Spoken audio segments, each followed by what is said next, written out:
Picture this scenario, because I'd bet my last dollar it's exactly where you are right now. You're sitting in a house that looks nice. It's got the granite countertops, the stainless steel appliances, and a lawn that's just green enough to keep the HOA off your back. You drive a car that's less than 5 years old. It's reliable, it has Apple CarPlay, and it's parked in a driveway you've spent years paying for. You have a job that pays you $85,000, maybe $110,000 a year. On paper, you've made it. You are the success story. But then, Friday night rolls around. You're looking at your banking app, and there's a familiar, hollow feeling in your chest. Despite that respectable salary, the balance isn't growing.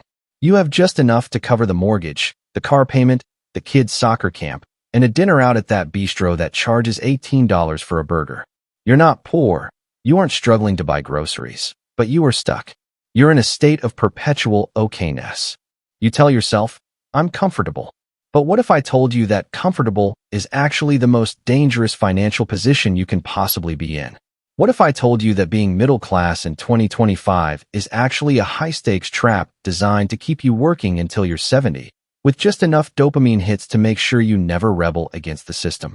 We are taught to fear poverty and envy the rich, but we are never taught to fear the middle. Today, we're going to peel back the curtain on the comfort trap. We're going to look at the brutal math of why $100,000 feels like $40,000 and why your stable life is actually one minor medical emergency or one corporate restructuring away from total collapse. My name is Maven, and I spend way too much time thinking about the psychological architecture of the middle-class trap and why the math of just enough is actually a formula for failure. If you're someone who feels like you're doing everything right, you went to school, you got the desk job, you bought the house, but you still feel like you're running a race on a treadmill that's slowly being tilted upward, make sure to hit the subscribe button and give this video a thumbs up if this helps you out. Because look, we aren't talking about how to save $5 on lattes today. We are talking about a systemic, psychological, and mathematical cage called middle-class comfort. We're going to break down why being okay is the enemy of being free. And I have to warn you, once we break down these numbers, that comfortable life of yours is going to start feeling a lot more like a crisis. Here's the thing most people don't realize. The middle class is the only group of people who pay for their own oppression through lifestyle maintenance. Let's look at the math. Most financial advice is geared toward people earning $30,000, how to survive, or $300,000, how to invest. But if you're in that $70,000 to $120,000 sweet spot, you're in the dead zone. Let's take an example. Nick. Nick earns $95,000 a year. In most of America, that's a great salary. People congratulate him. His parents are proud. But let's perform a forensic audit on Nick's comfort. First, the tax cliff. Nick isn't taking home $95,000. After federal, state, and payroll taxes, he's taking home closer to $68,000. That's about $5,600 a month. Still sounds okay, right? But because Nick is a middle class, he has middle class expectations. He lives in a zip code with good schools, which means his mortgage or rent is $2,400. He drives a mid-sized SUV because he needs to look professional and transport his family safely. That's a $600 payment plus $200 for insurance. He has student loans from the degree that got him the $95,000 job. That's $400. Before he even buys a loaf of bread, $3,600 of his $5,600 is gone. He has $2,000 left for utilities, groceries, gas, and life. This is where the trap snaps shut. Because he is comfortable, he doesn't feel the urgency to cut costs. He's not in survival mode. So he spends that remaining $2,000 on middle-class comforts, the $120 gym membership, the $15 streaming services, the $400 in decent clothes, and the $600 in dinners and weekend trips to stay sane. At the end of the month, he has $200 left. He is okay. But mathematically, he is stagnant. He is essentially working 40 hours a week to maintain a zero-sum existence. He is a high-revenue, zero-profit business. Now, you might be thinking, Maven, what is the point of working if I cannot enjoy my money? Fair question. But here's what most people don't realize. The middle class is the most heavily marketed to demographic in human history. Why? Because you have just enough disposable income to be dangerous, but not enough wealth to be independent. Think about the middle-class starter pack. The financing of a lifestyle, credit cards, a firm, Klarna. The branding of quality, paying 4x more for a brand because it's reliable.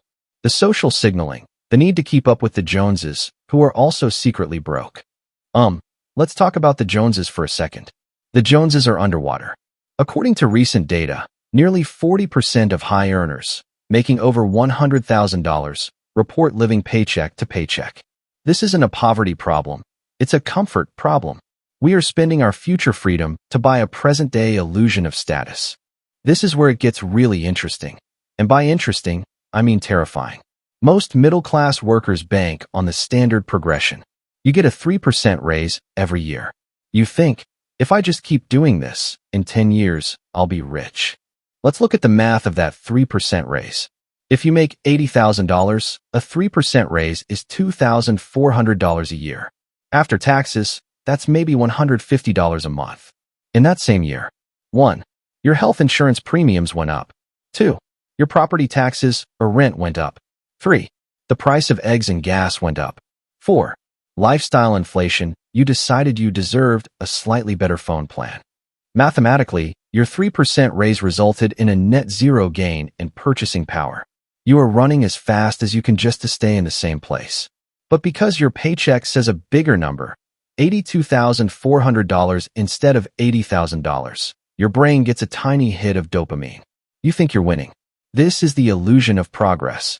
It's like being on a ship that's slowly sinking, but the captain keeps painting the deck a nicer shade of white. You're so busy admiring the paint that you don't notice the water at your ankles. And here is the shadow cost of being okay. The opportunity cost of time. If you are comfortable, you are likely working 40 to 50 hours a week. If you do that for 40 years, that is 80,000 hours of your life. If, at the end of those 80,000 hours, you only have a paid-off house and a modest 401k that allows you to live the same middle-class life until you die, was the trade worth it? You didn't trade your time for wealth. You traded your life for a subscription to a lifestyle. The moment you stop working, the subscription cancels. That isn't comfort. That's a hostage situation. So how do we break out? If comfortable is a trap, what's the alternative? Do you have to become a billionaire? Do you have to live in a van? No. The answer is to stop being a consumer of your life and start being the CEO of your life. We need to move from income focus to margin focus. Look, a business with $1 million in revenue and $990,000 in expenses is a bad business. A business with $200,000 in revenue and $50,000 in expenses is a fantastic business. Your goal isn't to make $200,000 so you can spend $180,000. Your goal is to keep your middle-class expenses exactly where they are, or lower them, while aggressively scaling your profit margin. Step 1. The brutal audit. I want you to look at every single middle-class comfort in your life and ask, is this a necessity, or is this a bribe I'm paying myself to stay at a job I don't like? The $800 car payment? That's a bribe. The $150 cable package? That's a bribe. The premium organic grocery store where you spend $300 a week? That might be a bribe. Step 2. Define the gap. Freedom lives in the gap between what you earn and what you spend. If you earn $100,000 and spend $90,000, your freedom gap is 10%. If you can live on $50,000, your gap is 50%. The person with the 50% gap is 10 times more powerful than the person with the 10% gap, regardless of who has the nicer car. Step 3. Kill the status signaling. The biggest expense in the middle class is the shadow tax of what other people think.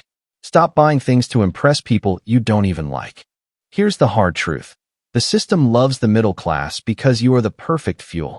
You work hard enough to keep the gears turning, and you spend enough to keep the profits flowing.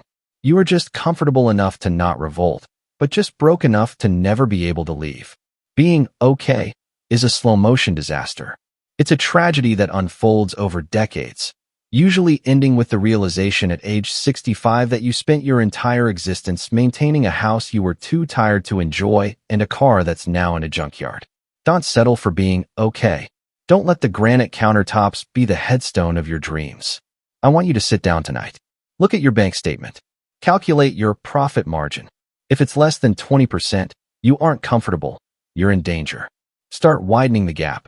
Cut the bribes. Invest the difference. Because the only thing better than being comfortable is being free. If this video made you look at your stable life a little differently, share it with someone who needs a wake-up call. We're all being sold the same dream, but it's time we started waking up. If this video made you rethink what doing fine actually means, share it with someone who feels stuck but cannot explain why. Thanks for watching, and I'll see you in the next one.